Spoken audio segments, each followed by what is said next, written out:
નમસ્તે વિદ્યાર્થી મિત્રો, આજે આપણે ધોરણ 9 પાઠ 18 અંધેરી નગરી જેના વિશે આપણે થોડુંક ભણી ગયા હતા. પાઠના લેખક છે ભારતેન્દુ હરીશચંદ્ર. તો આપણે ગયા દિવસોની અંદર શું ભણ્યું હતું, થોડુંક પાઠની અંદર આપણે પહેલું દ્રશ્ય છે તે આપણે થોડુંક જોયું હતું. શું તેની અંદર હતું તો કે એક મહંત છે તે પોતાના 2 શિષ્યો સાથે અંધેરી નગરીમાં આવે છે. શિષ્યોના નામ નારાયણદાસ અને ગોવર્ધનદાસ છે. મહંત અને શિષ્યોને નગર ખૂબ જ સુંદર લાગ્યું. ભિક્ષા પણ સારી મળશે. ગુરુની સૂચના પ્રમાણે નારાયણદાસ નગરની પૂર્વ તરફ અને ગોવર્ધનદાસ પશ્ચિમ તરફ ભિક્ષા માંગવા જાય છે. ત્યાર પછી શું થાય છે તો કે બજારમાં ભાજી અને મીઠાઈ બધી ચીજ વસ્તુઓ એક જ ભાવની વેચાતી હતી. કયા તો કે 2 પૈસાની બધી જ વસ્તુ, મીઠાઈ લ્યો કે શાકભાજી, કોઈ પણ વસ્તુ છે તે માત્ર 2 જ પૈસામાં મળતી હતી. ને આવું બધું જોઈ અને ગોવર્ધનદાસે હરખમાં શું પૂછ્યું તો કે આ નગરી કઈ છે, આનો રાજા કોણ છે? તો ત્યારે નગરનું નામ જણાવતા શું કીધું તો કે આ નગરનું નામ શું છે તો કે અંધેરી નગરી, અને તેના રાજા કોણ હતા તો કે ચોપટ રાજા. ત્યાર પછી નગરની બાબતમાં માહિતી મળતા મહંતને ત્યાં જ રહેવાનો નિશ્ચય કર્યો, પરંતુ ગોવર્ધનદાસે ત્યાં જ રહેવાનું નક્કી કર્યું. બરાબર, મહંત છે જ્યારે સાંભળે છે કે આ નગરીની અંદર બધું જ એક જ પૈસે મળે છે અને બધું એટલું સસ્તું મળે છે, ત્યારે તેમને ત્યાં રહેવાનું ઉચિત લાગ્યું નહીં અને તે ત્યાંથી જવાનું નક્કી કરે છે. પરંતુ તેમાંનો એક શિષ્ય કોણ તો કે ગોવર્ધનદાસ છે તે ત્યાં જ રહેવાનું નક્કી કરે છે અને તેના ગુરુને કહે છે કે હું તો આ જ નગરમાં રહીશ. ત્યારે મહંત છે તેને શું કહે છે કે ગોવર્ધનદાસ ત્યાં રહેવાનું નક્કી કરે છે. ત્યારે મહંત જતાં જતાં શું તેને કહેતા જાય છે કે મારી વાત ન માની તો પસ્તાઈશ, પણ સંકટ પડે તો મને યાદ કરજે. મહંત નારાયણને લઈને ત્યાંથી ચાલ્યા જાય છે. ત્યાર પછી હવે આપણે તેનું બીજું દ્રશ્ય તેની ઉપર ધ્યાન આપીશું. તો દ્રશ્ય 2, राजा मंत्री और नौकर लोग यथास्थान बैठे हैं. पर्दे के पीछे से दुहाई की का शब्द होता दुहाई है का शब्द होता है. બરાબર, રાજા, મંત્રી અને નોકર બધા લોકો ત્યાં પોતાના સ્થાન ગ્રહણ કરી અને બેઠેલા છે.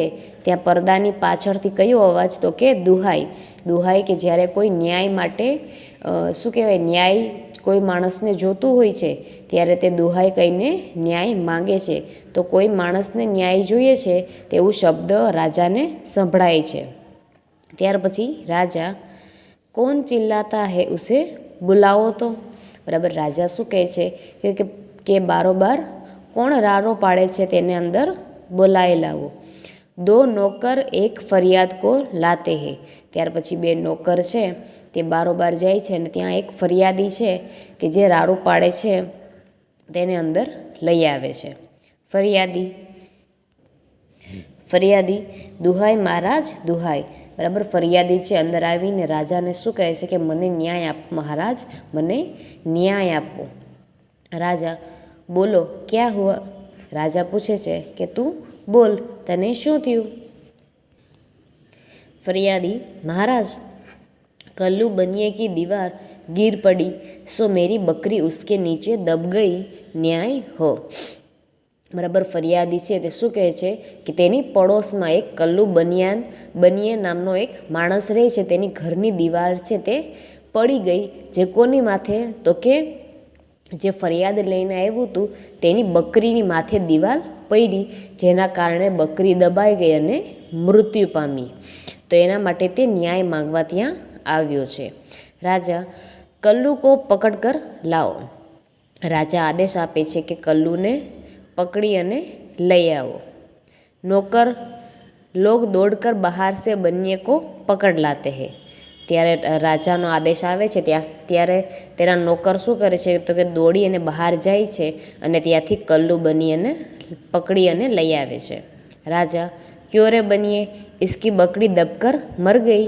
બરાબર. રાજા શું પૂછે છે કે એવું શું થઈ ગયું કલ્લુ કે તારી દિવાલ પડી ગઈ અને આની બકરી દાબી અને મરી ગઈ. कल्लू बनिया महाराज मेरा कुछ दोष नहीं, कारीगर ने ऐसी दीवार बनाई कि गिर पड़ी.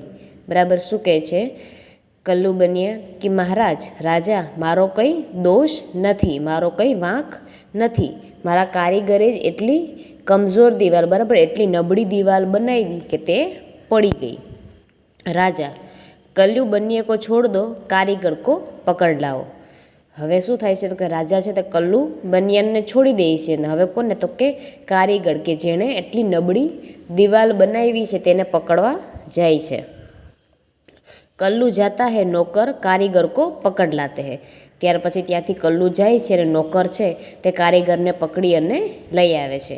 રાજા ક્યો રે કારીગર इसकी बकरी कैसे मर गई. बराबर. राजा કહે છે કે કેમ કારીગર આની બકરી કઈ રીતે મરી ગઈ.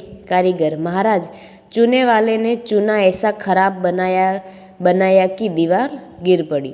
હવે કારીગર છે તે કોની ઉપર નાખી દે છે બધું તો કે ચૂનેવાલા ઉપર. બરાબર. ચૂનો જેણે બનાવ્યો છે તેણે એટલો કમજોર ચૂનો આપ્યો છે કે જેના કારણે દિવાલ છે તે બરાબર દિવાલ છે તે પથરા સાથે ચોઈટી જ નહીં. બરાબર. ચૂનો એટલો ખરાબ ક્વોલિટીનો હોય છે જેનાથી દિવાલ છે તે નબળી બની અને પડી ગઈ. રાજા અચ્છા ઉસ ચૂને વાલે કો બુલાવો. બરાબર. હવે રાજા છે તે કારીગરને જવાનું કહે છે અને કોને તો કે જેણે ચૂનો બનાવ્યો છે તેને ચૂનાવાલાને ચૂનો જેણે બનાવેલો છે તેને બોલાવવાનું કહે છે. કારીગર નિકલ જાતા હૈ, ચૂને વાલે કો પકડ કર લાયા જાતા હૈ. ત્યાર પછી કારીગર છે ત્યાંથી જાય છે અને ચૂનોવાળો છે તેને અહીંયા પકડી અને લઈ આવે છે. રાજા ક્યો રે ચૂને વાલે इसकी बकरी कैसे मर गई. બરાબર. રાજા છે ચૂનેવાલાના પૂછે છે, ચૂનાવાળો આવે છે તેને શું પૂછે છે કે આની બકરી કઈ રીતે મળી ગઈ. ત્યાર પછી પાછળના પેજ ઉપર चूनेवाला महाराज भिस्ती ने चूने में पानी ज़्यादा डाल दिया, इसी से चूना कमज़ोर हो गया. બરાબર. ચૂનાવાળા શું કહે છે ભીસ્તી એટલે જે મિસ્ત્રી છે કામ કરવાવાળો, બરાબર, તેણે ચૂનાની અંદર પાણી વધારે નાખી દીધું હશે જેના કારણે દિવાલ કમજોર અથવા તો કમજોર બની ગઈ. રાજા તો ભીસ્તી કો પકડ લાવો.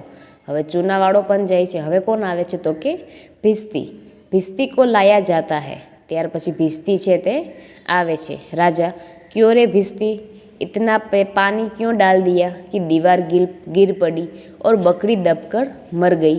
બરાબર. રાજા છે તે ભીસ્તીને મિસ્ત્રીને પૂછે છે કે તે એટલું બધું પાણી શા માટે નાખી દીધું કે જેના કારણે દિવાલ છે તે આટલી કમજોર બની અને દિવાલની નીચે બકરી આવી ગઈ. ભીસ્તી महाराज गुलाम का कोई कसूर नहीं, कसाई ने मशक इतनी बड़ी बना दी थी कि उसमें पानी ज़्यादा आ गया. બરાબર. ભીસ્તી છે મિસ્ત્રી શું કહે છે કે એટલી બરાબર ગુલામ છે તેનો કોઈ દોષ નથી, પણ મશક જ એટલી શું કહેવાય કે એટલી મોટી હતી જેના કારણે પાણી વધારે પડી ગયું. રાજા અચ્છા ભીસ્તી કો નિકાલો કસાઈ કો લાવો. બરાબર. રાજા શું કહે છે કે હવે ભીસ્તી નહીં જેણે મશક એટલે જેણે બકરીને વેચી છે તે કસાઈને તમે અહીંયા લઈ આવો. नौकर भिस्ती को निकालते हैं और कसाई को लाते हैं. ત્યારથી નોકર જાય છે. નોકર છે તે ભીસ્તીને ત્યાંથી રાજ દરબારમાંથી બહાર કાઢે છે. ને હવે કોણ આવે છે તો કે કસાઈ. રાજા ક્યો રે કસાઈ તુને એસી મશક ક્યો બનાવી. બરાબર. કસાઈને શું કહે છે કે તે શું કહે છે કે તે એટલી મોટું મશક એટલે શું થાય તો કે ચમડીનું ખાલનું જે બહુ મોટું ઠેલો બનાવવામાં આવે ચામડાથી એક મોટો ઠેલો બને તેને મશક કહેવાય છે કે તે એટલું મોટું મશક શા માટે બનાવ્યું. કસાઈ महाराज गडरिया ने टके की ऐसी बड़ी भेड़ मेरे हाथ बेची कि मशक बड़ी बन गई. राजा अच्छा कसाई को निकालो गडरिया को लाओ. ત્યાર પછી શું કહે છે તો કે ગડરિયા એટલે શું થાય તો કે ભેડવકલી, જે બકરીઓને વેચનાર હોય છે તેને શું કહેવાય તો કે ગડરિયા. બરાબર. શું કહે છે કે મને ભેડ બકરી જ મને એટલી મોટી આપી કે હું શું કરું. રાજા, ક્યો રે ગડરિયા, એસી બડી ભેડ ક્यों બેચી? બરાબર, રાજા શું કહે છે ગડરિયાને કે તે એટલી મોટી બકરી શા માટે વેચી? રાજા, મહારાજ उधर से कोतवाल की सवारी आई, भीड़ भाड़ के कारण मैंने छोटी बड़ी भेड़ का ખ્યાલ ही नहीं किया, मेरा कुछ कसूर नहीं. બરાબર, રાજા શું કહે છે કે મહારાજ એક બાજુથી કોતવાલની સવારી આવી જેની ભીડભાડની વચ્ચે નાની મોટી બકરીઓ આવી ગઈ કે જેમાં મારું ધ્યાન ગયું નહીં, એમાં તમારો કોઈ દોષ નથી. રાજા, ઇસકો નિકાલો, કોતવાલ કો પકડ કર લાવો. રાજા શું કહે છે કે અહીંયા ત્યાર પછી કોણ તો કે ગડરિયાવાળો પણ ત્યાંથી જતો રહે છે. હવે કોણ આવે છે તો કે કોતવાલ આવે છે. રાજા, क्यों रे कोतवाल, तूने सवारी घूम घाम से क्यों निकाली कि गडरिया ने घबरा कर बड़ी भेड़ बेच दी? બરાબર, રાજા છે તેના કોતવાલને કહે છે કે તે સવારી ત્યાંથી શા માટે કાઢી કે જેના કારણે ગડરિયાને જે શું કહેવાય તો કે બકરી ચરાને વાલા છે, બરાબર, કે તેણે તેની બકરી છે તે મોટી બકરી વેચી નાખી. કોતવાલ, મહારાજ મેરા કોઈ કસૂર નહીં કિયા.